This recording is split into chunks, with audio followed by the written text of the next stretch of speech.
Hello ಎಲ್ರಿಗೂ ನಮಸ್ಕಾರ. ಬನ್ನಿ ಇವತ್ತು ಸೋರೆಕಾಯಿ ಸಾಂಬಾರನ್ನ ಹೇಗೆ ಮಾಡೋದು ಅಂತ ನೋಡ್ಕೊಂಬರೋಣ.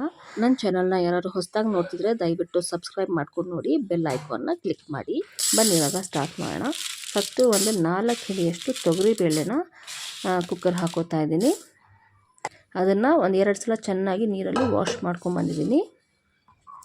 ಈಗ ಇದಕ್ಕೆ ಒಂದು 3 ಟೊಮ್ಯಾಟೋನ ಈ ಥರ ಕಟ್ ಮಾಡಿ ಸೀಳಿ ಹಾಕೋತಿದ್ದೀನಿ. ಯಾಕಂದರೆ ಕೆಲವೊಂದು ಸಲ ಈ ನಡುವೆ ಹುಳ ಬಂದುಬಿಡುತ್ತೆ. ಸೊ ಕಟ್ ಮಾಡಿ ಹಾಕೋತಾ ಇದ್ದೀನಿ.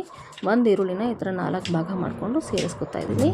ಆಮೇಲೆ ಸೋರೆಕಾಯಿನ ಸಿಪ್ಪೆ ತೆಗೆದು ಸಣ್ಣ ಸಣ್ಣ ಹೋಳುಗಳಾಗಿ ಕಟ್ ಮಾಡಿಕೊಂಡು ಅದಕ್ಕೆ ಕುಕ್ಕರ್ಗೆ ಸೇರಿಸ್ಕೊತಾ ಇದ್ದೀನಿ. ಅಷ್ಟೇ. ಇವಾಗ ಇದು ಮುಳುಗೋ ಅಷ್ಟು ನೀರು ಹಾಕಿ ಕುಕ್ಕರ್ನ ಲಿಡ್ ಕ್ಲೋಸ್ ಮಾಡಿ ಒಂದು 3 ವಿಸಿಲ್ಸ್ ಬರೋವರೆಗೂ ಇದನ್ನು ಕೂಗಿಸ್ಕೋಬೇಕು.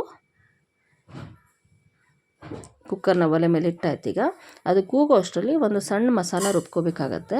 ಇಲ್ಲಿ ಒಂದು 1.5 ಟೇಬಲ್ ಸ್ಪೂನಷ್ಟು ಧನಿಯಾ ಕಾಳು ತೊಗೊಂಡಿದ್ದೀನಿ, 1 ಸ್ಪೂನಷ್ಟು ಜೀರಿಗೆ, ಒಂದು 1/2 ಟೀ ಸ್ಪೂನಷ್ಟು ಮೆಂತ್ಯದ ಕಾಳು ಮತ್ತು ಒಂದು 1/2 ಟೀ ಸ್ಪೂನಷ್ಟು ಸಾಸಿವೆ.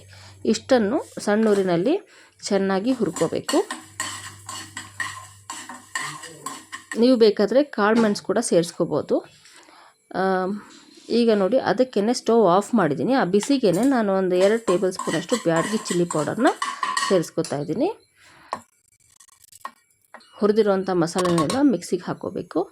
ಹಾಕ್ಕೊಂಡು ಒಂದು ಅರ್ಧ ಕಾಯಿ ಹೋಳು ಮತ್ತು ಒಂದು 7-8 ಬೆಳ್ಳುಳ್ಳಿ ಎಸಳುಗಳನ್ನ ಅದಕ್ಕೆ ಸೇರಿಸ್ಕೊತಾ ಇದ್ದೀನಿ. ಅದು ಒಣ ಕೊಬ್ಬರಿನೇ, ಹಸಿ ಕೊಬ್ಬರಿ ಅಲ್ಲ. ನೀವು ಹಸಿ ಕೊಬ್ಬರಿ ಬೇಕಾದರೂ ಸೇರಿಸ್ಕೋಬೋದು, ತೊಂದರೆ ಇಲ್ಲ. ಈಗ ಅದಕ್ಕೆ ಒಂದು ಚಿಟಿಕೆ ಉಪ್ಪು ಸೇರಿಸ್ಕೊಂಡು ಎಷ್ಟು ಬೇಕೋ ಅಷ್ಟು ನೀರು ಹಾಕ್ಕೊಂಡು ಫೈನ್ ಪೇಸ್ಟ್ ಮಾಡ್ಕೊಂಬರ್ಬೇಕು. ನೋಡಿ ಈ ಥರ ಸಣ್ಣದಾಗಿ ಚೆನ್ನಾಗಿ ರುಬ್ಕೋಬೇಕು. ಇದಾಗಿದೆ.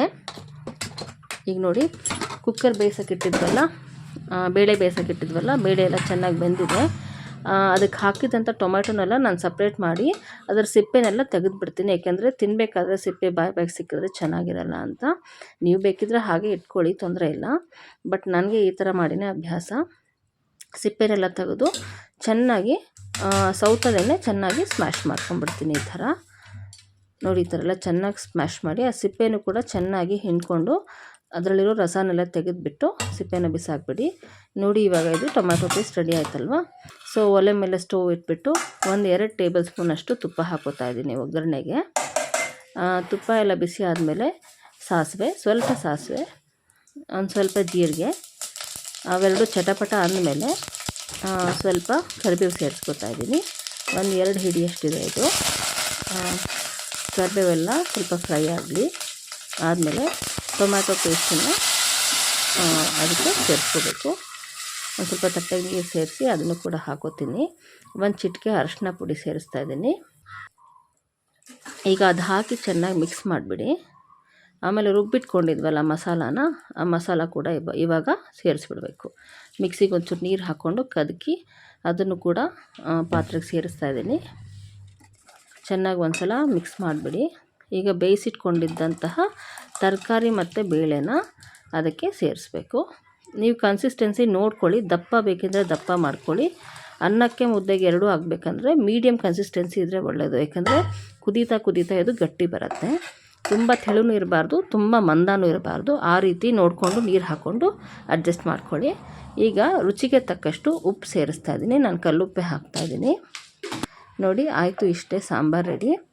ಈಗ ಇದು ಒಂದು 5 ನಿಮಿಷ ಸಣ್ಣ ಊರಿನಲ್ಲಿ 5 ನಿಮಿಷ ಚೆನ್ನಾಗಿ ಕುದ್ಬಿಟ್ರೆ ರುಚಿಯಾದ ಸೋರೆಕಾಯಿ ಸಾಂಬಾರು ತಿನ್ನಲು ಸಿದ್ಧವಾಗುತ್ತೆ. ತುಂಬಾ ರುಚಿಯಾಗಿರುತ್ತೆ ಇದು. ಇವತ್ತು ಮಧ್ಯಾಹ್ನದ ಊಟಕ್ಕೆ ನಾನು ಇವಾಗ ಇದು ಮಾಡಿದ್ದೆ. ತುಂಬಾ ರುಚಿಯಾಗಿತ್ತು. ಮುದ್ದೆಗೆ, ಅನ್ನಕ್ಕೆ, ಚಪಾತಿ ಕೂಡ ತುಂಬ ಚೆನ್ನಾಗಿರುತ್ತೆ. ನೋಡಿ ಇವಾಗ ಬನ್ನಿ ಸರ್ವ್ ಮಾಡೋಣ. ನೋಡಿ ಸಾಂಬಾರು ಕುದೀತಾ ಇದೆಯಲ್ವ, ಸಾಂಬಾರು ರೆಡಿಯಾಗಿದೆ. ಈಗ ನೋಡಿ ಮುದ್ದೆಗೆ ನಾನು ಇದನ್ನು ಸರ್ವ್ ಮಾಡ್ತಾಯಿದ್ದೀನಿ. ಬಿಸಿ ಬಿಸಿಯಾದ ಮುದ್ದೆಗೆ ತುಪ್ಪ ಹಾಕ್ಕೊಂಡು ತಿಂದರೆ ತುಂಬಾ ರುಚಿಯಾಗಿರುತ್ತೆ. ಆರೋಗ್ಯಕ್ಕೂ ಕೂಡ ತುಂಬಾ ಒಳ್ಳೆಯದು ಸೋರೆಕಾಯಿ.